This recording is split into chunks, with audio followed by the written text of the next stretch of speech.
안녕하세요. 오렌지 가나안교회 매일 만나 시간입니다. 오늘 본문 디모데후서 3장 10절에서 17절까지 읽으면서 매일 만나 시작하도록 하겠습니다.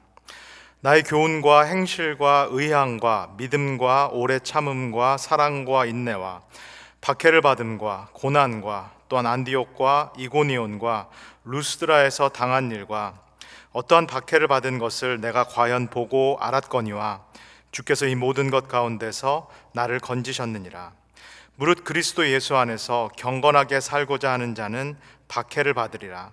악한 사람들과 속이는 자들은 더욱 악하여져서 속이기도 하고 속기도 하나니, 그러나 너는 배우고 확신한 일에 거하라. 너는 내가 누구에게서 배운 것을 알며 또 어려서부터 성경을 알았나니, 성경은 능히 너로 하여금 그리스도 예수 안에 있는 믿음으로 말미암아 구원에 이르는 지혜가 있게 하느니라. 모든 성경은 하나님의 감동으로 된 것으로 교훈과 책망과 바르게 함과 의로 교육하기에 유익하니, 이는 하나님의 사람으로 온전하게 하며 모든 선한 일을 행할 능력을 갖추게 하려 함이라. 아멘. 오늘 함께 읽고 있는 디모데후서는 지난주 토요일 날 시작했고, 그리고 내일 모레 토요일 날 마치게 됩니다. 우리가 딱 일주일 동안 함께 나누는 이 책이 디모데후서입니다. 그래서 저는 우리 성도님들께서 이번 한 주간의 말씀을 다른 때보다도 더 집중 있게 이렇게 들으시면 좋겠습니다. 왜냐하면 이 디모데후서라는 편지가 사도 바울이 가장 마지막에 쓴 편지이기 때문입니다. 그가 사랑하는 디모데에게 남긴 유언장과도 같은 편지가 바로 이 디모데후서입니다. 바울이 디모데 그리고 우리 모두를 위해서 마지막으로 전하고 싶은 말이 이 디모데후서이기 때문에 우리가 다른 때보다도 좀 더 집중해서 말씀을 나누면 참 좋겠습니다. 디모데후서 2장 그리고 3장 앞부분에서 우리가 읽었듯이 사도 바울은 이 에베소 교회에서 활동하고 있는 거짓 교사들에 대해서 언급을 합니다. 그리고 이제 에베소 교회에서 자신의 뒤를 이어서 사역을 하게 될 디모데에게 이 거짓 교사들을 보면서 크게 두 가지를 피하라, 적극적으로 피하라라고 이야기를 합니다. 첫 번째는 이 거짓 교사들의 가르침입니다.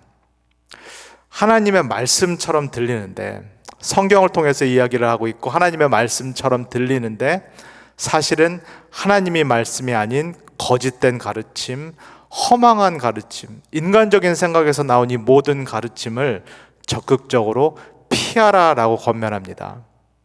그리고 거짓 교사들의 삶을 보아라라고 말씀합니다.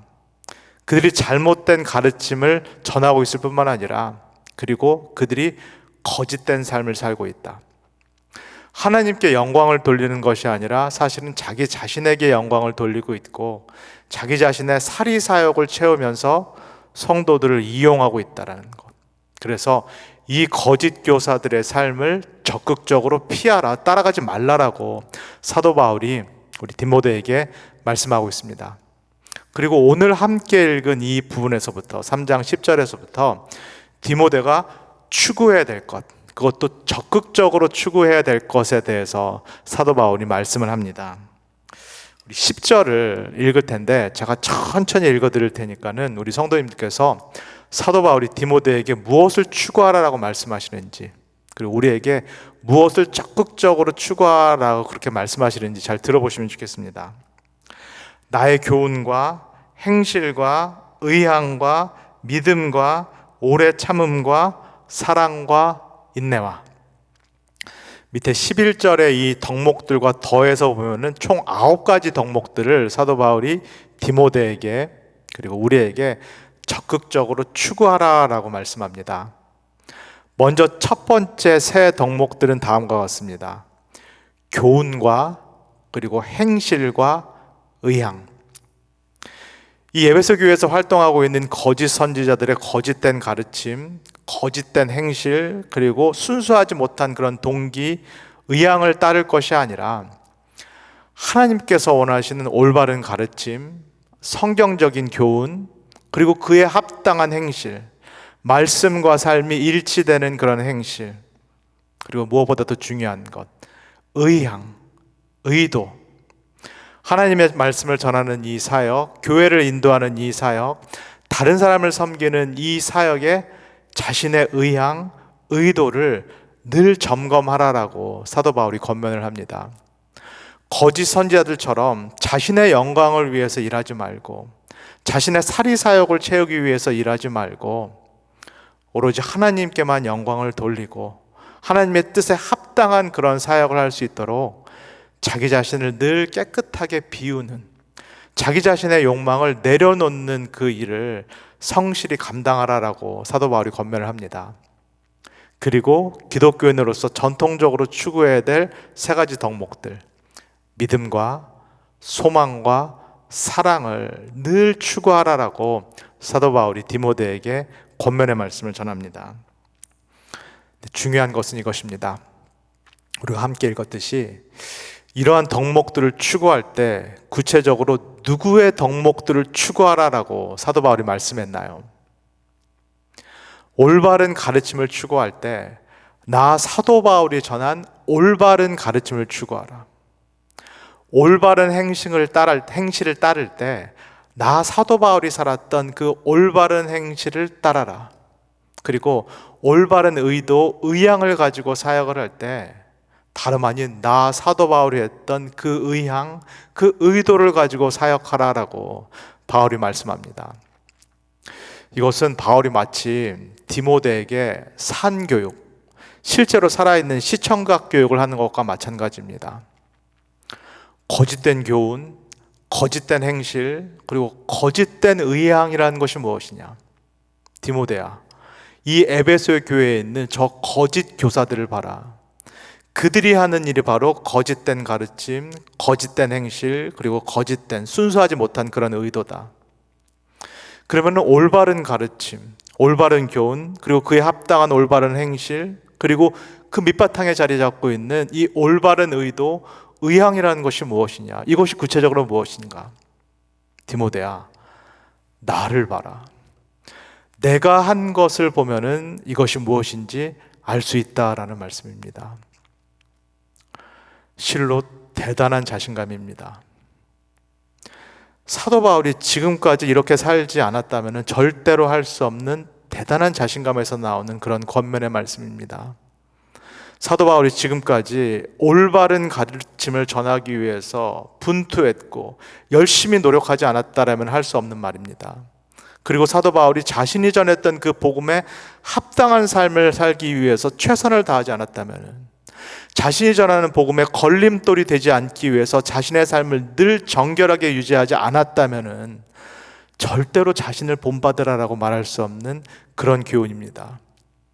무엇보다도 사람들이 모르는 그 숨은 의향, 숨은 의도, 자신이 영광과 공로를 취할 것이 아니라 이 모든 것들을 늘 깨끗하게 비워내고자 했던 이 사도 바울, 자신을 늘 부인하고자 했던 이 사도 바울의 숨은 의향, 숨은 의도, 이 사역의 동기를 이제는 이 후배 디모데에게 본받으라, 나를 본받으라 라고 사도 바울이 자신 있게 말씀을 하고 있습니다. 자신이야말로 사역과 그리고 신앙의 롤 모델이다. 내가 이것을 자신 있게 말할 수 있다라는 사도 바울이 이제 디모데에게 이것도 같이 본받으라라고 말씀을 합니다. 11절입니다. 박해를 받음과 고난과 또한 안디옥과 이고니온과 루스드라에서 당한 일과 어떠한 박해를 받은 것을 내가 과연 보고 알았거니와 주께서 이 모든 것 가운데에서 나를 건지셨느니라. 앞에 모든 것들과 더불어서 디모데가 함께 바울을 통해서 본받아야 될 것, 바울이 겪었던 고난과 박해와 그리고 어려움들입니다. 복음을 전하는 일에 있어서 겪을 수밖에 없었던 바울의 핍박과 고난과 박해를 이 디모데도 본받으라라고 사도 바울이 이야기를 하고 있습니다. 지금 바울이 말하는 안디옥, 이고니온 그리고 루스드라에서 당했던 그 고난은 바울이 1차 전도 여행을 했었던 그때 일어났던 일들입니다. 이 각 지역에서 일어났던 이 박해와 고난은 그러나 사실은 한 가지 패턴이 있습니다. 사도 바울이 각 도시에 들어가서 처음에 유대인들이 모여있는 유대인 회당에 가게 됩니다. 그리고 유대인 회당에서 예수 그리스도의 복음을 전하게 됩니다. 그래서 동료 유대인들로부터 심한 박해와 핍박을 받게 됩니다. 그리고 오히려 이방인들이 예수 그리스도의 복음을 받아들이는 일이 시작이 됩니다. 그런데 시간이 지나면은 이 복음을 받아들였다라는 이방인들도 사도 바울을 박해하고 또 핍박을 하기 시작합니다. 왜 그럴까요? 사도 바울이 예수 그리스도의 복음을 전할 때 이 복음과 함께 이 복음을 받아들이는 사람들의 삶의 변화를 함께 요구했기 때문입니다. 예수 그리스도를 믿음과 더불어서 지금까지의 삶에서의 변화, 죄된 삶에서 돌아설 것을 실제로 사도 바울이 요구했기 때문입니다.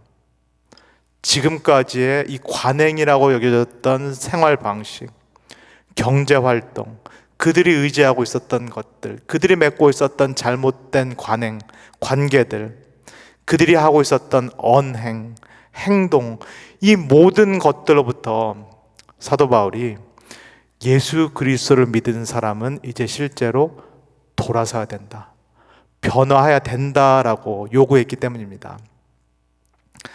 만약에 그때 사도 바울이 예수를 믿으면은 죽어서 천국에 간다라는 그 반쪽짜리 복음만 전했다라고 한다면은 사도 바울이 고난과 핍박을 받지 않았을 것입니다.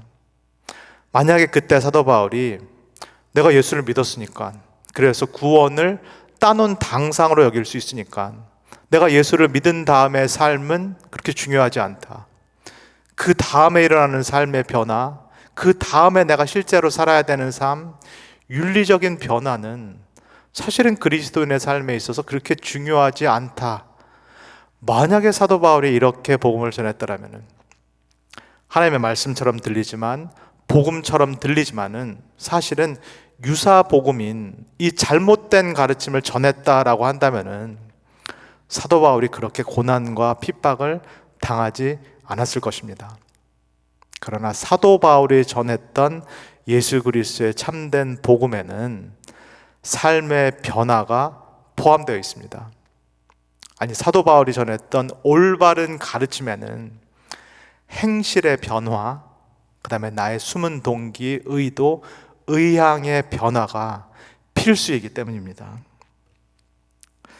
핍박과 고난은, 그러나 사도 바울이 말씀합니다, 복음을 전하는 바울과 같은 사도, 그리고 디모데와 같은 복음 전도자만 경험할 것이 아니다, 본받을 것이 아니다 라고 말씀을 합니다. 12절을 읽겠습니다. 무릇 그리스도 예수 안에서 경건하게 살고자 하는 자는 박해를 받으리라. 무릇 그리스도 예수 안에서 경건하게 살고자 하는 자는 박해를 받으리라. 참된 복음, 그리고 참된 가르침, 참된 교훈에는 반드시 삶의 변화가 수반되어 있습니다. 복음이 우리로 하여금, 나로 하여금 삶의 변화를 요구하고 있기 때문에 사실은 나도 이 복음을 받아들이는 것을 거부하는 경우가 있습니다. 내가 오랫동안 내 마음대로 살아왔기 때문에, 나도 살아온 그 관습이라는 것이 있기 때문에 예수 그리스도의 복음이 내 안에 들어와서 나의 모든 것을 바꾸고자 할 때 내 안에서 이것을 거부하는 그 저항이, 내 안에서 이것을 싫어하는 그 마음이 생겨납니다. 내가 이럴진데 이 가르침을 다른 사람에게 전해서 다른 사람의 삶의 변화를 요구할 때 다른 사람들이 내가 전한 복음, 그리고 그 말을 하는 나에게 저항하는 것, 그리고 나를 핍박하고 박해하는 것은 자연스럽게 일어나는 일이다라고 사도 바울이 말합니다. 복음 전도자가, 사도가, 그리고 우리가 이 복음을 통하여서 세상을 변화시키고자 할 때에도 마찬가지의 반응이 일어납니다. 예수 그리스도께서 이 땅에 오셨던 과거에도 이 세상은 예수 그리스도를 거부했고 저항했습니다. 그리고 지금도 이 예수 그리스도를 전하는 사도들, 복음 전도자들, 그리고 우리 그리스도인들을 세상은 거부하고 저항합니다. 왜 그럴까요? 왜 그럴 수밖에 없을까요? 세상이, 그리고 우리가, 그리고 내가 하나님 없이 스스로 하나님이 돼서 살기를 원하기 때문입니다. 이것이 우리의 실상이기 때문입니다. 하나님께서 인간이 되셔서 이 땅에 오셨을 때, 이 땅에 오신 하나님이신 예수 그리스도를 우리가 십자가에 단 이유, 우리가 그때 하나님을 죽인 이유가 바로 여기에 있습니다. 하나님이 없어야, 하나님이 죽어야 내가 이 땅에서 그리고 나의 삶에서 하나님으로서, 주인으로서 살 수 있기 때문입니다. 이것이 세상의 실상이요, 우리의 실상이요, 그리고 나의 실상인 것입니다. 그렇다면은 디모데가 이제 바울이 떠난 후 어떻게 이런 세상에서 하나님의 복음을 전하고 사역을 할 수 있을까요? 바울이 떠난 이후에 디모데가 어떻게 혼자서 이 에베소 교회에서 세상 사람들과 사실은 별반 다를 거 없는 이 에베소 교인들을 대상으로 이 디모데가 하나님의 말씀을 전할 수 있을까요? 14절과 15절을 읽겠습니다. 그러나 너는 배우고 확신한 일에 거하라. 너는 내가 누구에게서 배운 것을 알며 또 어려서부터 성경을 알았나니 성경은 능히 너로 하여금 그리스도 예수 안에 있는 믿음으로 말미암아 구원에 이르는 지혜가 있게 하느니라. 바울이 권면합니다. 내가 떠나더라도 네가 가지고 있는 두 가지가 있다. 너는 이 두 가지를 의지하여서 너에게 맡겨진 사역을 감당하라. 첫째는 디모데가 물려받은 좋은 신앙의 유산입니다. 좋은 믿음의 유산입니다. 디모데는 외할머니 로이스와 그리고 어머니 유니게로부터 좋은 기독교 신앙을 물려받았습니다. 그리고 유대인 출신으로서 5살 때부터 이 유대교 성경을 읽는 그 훈련을 외할머니와 그리고 어머니로부터 받았습니다. 그리고 무엇보다도 디모데는 사도 바울이라는, 나를 본받으라라고 자신 있게 말할 수 있는 이 사도 바울을 롤 모델로 가지고 있습니다. 이 사도 바울을 통하여서 신앙과 사역의 산 교육을 디모데가 이미 받았습니다. 그리고 두 번째, 디모데에게는 성경이 있습니다. 디모데에게는 말씀이 있습니다. 이 성경이 디모데로 하여금 올바른 교훈과 가르침이 무엇인가, 그리고 그에 따른 올바른 행실이 무엇인가, 그리고 이 성경의 말씀을 비추어서 자신의 의향, 자신의 숨은 동기를 늘 점검을 할 수 있습니다. 그리고 이 성경은 디모데로 하여금 날마다 예수 그리스도에게 인도해 줍니다. 이 성경은 계속해서 마치 손가락처럼 이 예수 그리스도 안에 영생이 있다라는 것을, 이 예수 그리스도 안에 참된 가르침이 있다라는 것을 디모데에게 보여줍니다. 율법 안에서가 아니라, 자신의 의로움 안에서가 아니라, 자신이 쌓아 올린 공로 안에서가 아니라, 이 성경은 예수 그리스도 한 분 안에만 참된 생명이 있다라는 것, 그 안에만 참된 하나님을 만날 수 있다라는 것을 디모데에게 늘 가르쳐 줄 것입니다. 디모데가 이 오랜 전통을 통하여서 물려받은 이 전가의 보도, 디모데가 바울이 떠난 이후에도 사역할 수 있는 유일한 근거가 되는 이 성경에 대해서 사도 바울이 이렇게 말씀합니다. 16절과 17절입니다. 모든 성경은 하나님의 감동으로 된 것으로 교훈과 책망과 바르게 함과 의로 교육하기에 유익하니 이는 하나님의 사람으로 온전하게 하며 모든 선한 일을 행할 능력을 갖추게 하려 함이라. 모든 성경은 하나님의 감동으로 쓰여진 것이다. 우리가 물려받은 이 성경은 하나님으로부터 기원을 한 것이요, 하나님의 말씀이요, 그래서 이 성경은 진리다라고 사도 바울이 말씀을 합니다. 그리고 이 성경은 하나님께서 감동을 일으켜 넣은 책이다. 하나님께서 당신의 숨결을 불러 일으켜 넣은 그런 책이다라고 말씀합니다. 하나님께서 말씀을 통하여서, 하나님께 말씀하시면서 없었던 빛이 생겨난 것처럼, 그리고 하나님께서 하와에게 당신의 숨결을 불어 넣으심을 통해서 이 하와가 생명이 된 것처럼, 인간이 된 것처럼, 이 성경이라는 말씀, 비록 인간의 글로 쓰여졌고, 비록 인간에 의해서 편집이 되었고, 그리고 인간들이 모인 공동체라는 이 교회 공동체를 통하여서 정경으로 묶여서 우리에게 전수되었지만, 이 성경이라는 말씀은 하나님으로부터 기원했고 하나님께서 당신의 숨결을 불어넣어 주신 책이다. 그래서 이 성경은 능력이 있다, 역사하는 힘이 있다라고 말씀합니다. 그래서 우리가 성경을 읽게 된다면, 그리고 이 성경에 기반한 올바른 말씀을 듣게 된다면 이 성경이 우리를 교육하고 우리를 올바른 가르침으로 인도할 것이다. 이 하나님의 살아있는 말씀, 역사하는 능력의 말씀이 때로는 우리를 책망할 것이다. 그래서 우리로 하여금 우리가 모르고 있는 죄를, 우리가 모르고 있는 숨은 의도를 깨닫게 할 것이다. 그리고 이 성경이 의로 교육하기에 합당하기 때문에, 능력이 있기 때문에 이 성경 말씀이 자연적으로 이 에베소 교인들을 제자로 훈련시킬 것이다. 경건의 능력이 있는 사람들로 변화시킬 것이다 라고 사도 바울이 말씀을 합니다. 그래서 내가 떠난 이후에도, 바울이 떠난 이후에도 디모데가 말씀을 중심으로 사역을 한다면, 이 하나님께서 주신 말씀에 의지하여서, 하나님의 숨결이 담겨있는 이 말씀에 의지해서 사역을 한다면 말씀이 교회에서 역사할 것이고 말씀이 사람들을 변화시킬 것이다. 그래서 두려워하지 말라, 담대하게 사역을 하라라고 사도 바울이 디모데에게 권면을 합니다.